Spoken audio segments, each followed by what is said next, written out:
अखंड ज्योति जनवरी 2022। तप और योग से युक्त अध्यात्म पथ का सुनिश्चित विज्ञान। अध्यात्म एक ऐसा विज्ञान है जिसमें सुनिश्चित साधनात्मक विधान को अपनाते हुए दो प्रयोजन सिद्ध किए जाते हैं।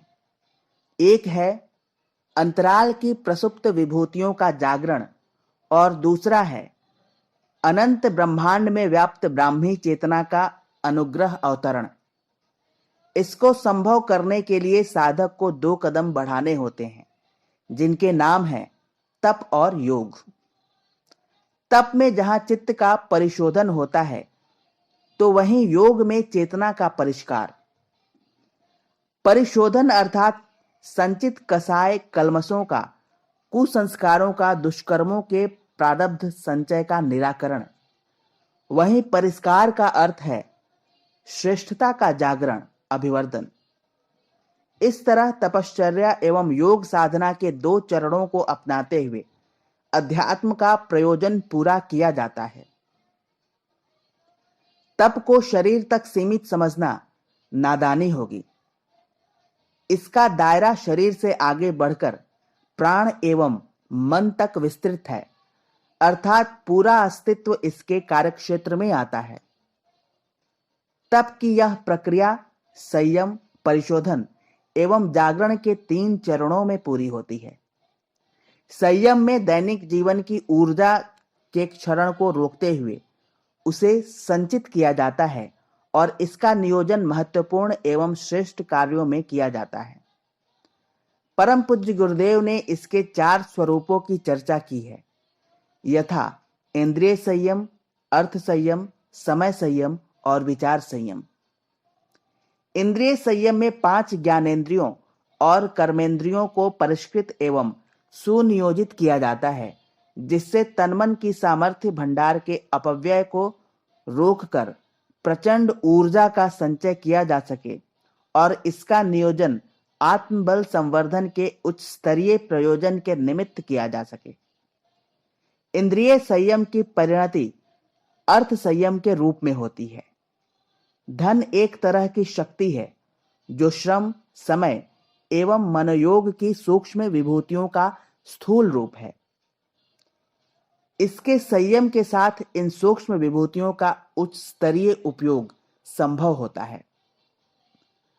पूज्य गुरुदेव के शब्दों में धन को जीवनोपयोगी, समाजोपयोगी शक्ति माना जाना चाहिए और एक एक पैसे का मात्र सत प्रयोजनों में ही उपयोग होना चाहिए। समय संयम ईश्वर द्वारा मनुष्य को सौंपी गई समय रूपी विभूति के सदुपयोग का विधान है, जिसके आधार पर विभिन्न प्रकार की भौतिक एवं आत्मिक विभूतियां, सफलताएं, संपदाएं अर्जित कर सकना संभव होता है। इसके सही नियोजन के अभाव में समूची जीवन ऊर्जा इधर उधर बिखरकर नष्ट हो जाती है। विचार संयम मन की अपरिमित ऊर्जा के संयम एवं नियोजन का विज्ञान है, जिसके अभाव में इसकी अद्भुत क्षमता बिखरकर यूं ही नष्ट होती रहती है। अनगढ़ और अनैतिक विचार न केवल मन को बहुत खोखला बनाते हैं, बल्कि ऐसी मनोग्रंथियों को जन्म देते हैं जिनसे आत्मविकास का मार्ग सदा सदा के लिए अवरुद्ध हो जाए। गुरुदेव के शब्दों में विचार शक्ति को भी उच्च स्तरीय संपदा माना जाए और चिंतन की एक एक लहर को रचनात्मक दिशा धारा में प्रवाहित करने का जी तोड़ परिश्रम किया जाए। संयम के बाद तप के अंतर्गत परिशोधन का दूसरा महत्वपूर्ण चरण आता है। जीवन ऊर्जा की आवश्यक मात्रा को संचित किए बिना इसे कर पाना संभव नहीं होता। संग्रहित प्राण ऊर्जा के द्वारा अचेतन मन की ग्रंथियों को खोलना तथा जन्म जन्मांतर के कर्म बीजों को दग्ध करना इस प्रक्रिया में सम्मिलित हैं।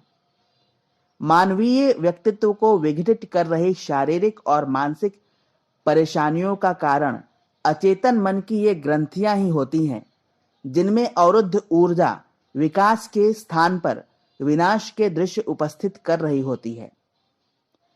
तमाम तरह के शारीरिक एवं मानसिक रोग इनके कारण व्यक्ति के जीवन को आक्रांत किए रहते हैं।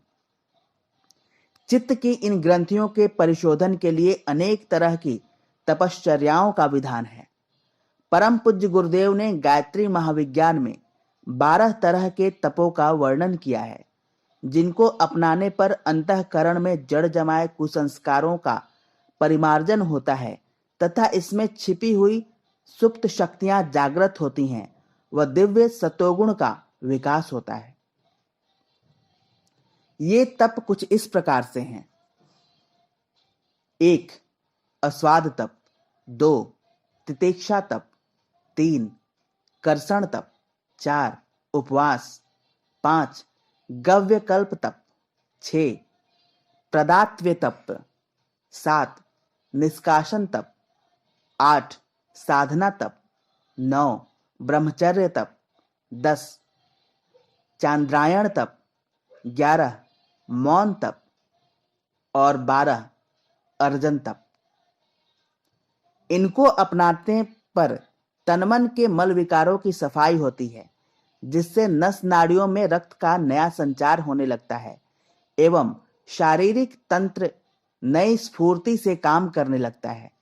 साथ ही सूक्ष्म नाड़ियों में नव प्राण का संचार होने लगता है और चित्त में जड़ जमाए कषाय कल्मषों का परिमार्जन होता है। तप के अंतर्गत परिशोधन के बाद फिर जागरण की प्रक्रिया आती है। अचेतन ग्रंथियों में अवरुद्ध जीवन ऊर्जा के मुक्त होने पर अंतर्निहित क्षमताओं के जागरण का क्रम शुरू होता है। इसके प्रथम चरण में प्रतिभा, साहस, आत्मबल जैसी विभूतियां प्रस्फुटित होने लगती हैं। साथ ही मानवीय अस्तित्व के उन शक्ति संस्थानों के जागृत होने का क्रम प्रारंभ हो जाता है, जिनके द्वारा मनुष्य अनंत ब्राह्मी चेतना के प्रवाह को स्वयं में धारण करने में सक्षम होने लगता है।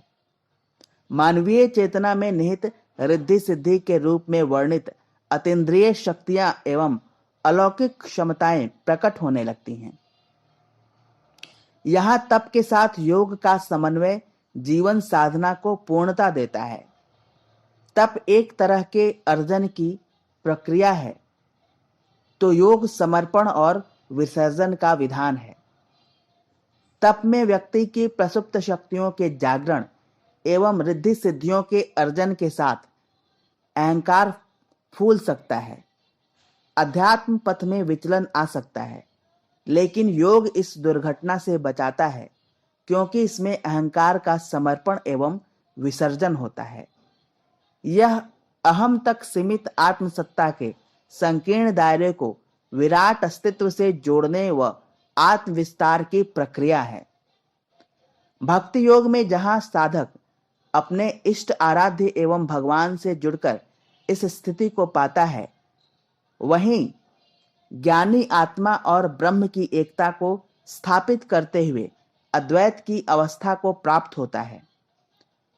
वहीं कर्मयोगी विराट ब्रह्म को सृष्टि में निहारते हुए निष्काम कर्म के साथ जीवन की व्यापकता को साधता है।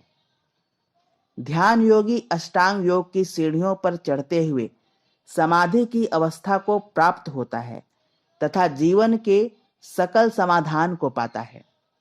इस तरह तप जहां जीवन साधना का प्राथमिक आधार रहता है, तो वहीं योग इसको निष्कर्ष तक ले जाने वाला अंतिम सोपान है।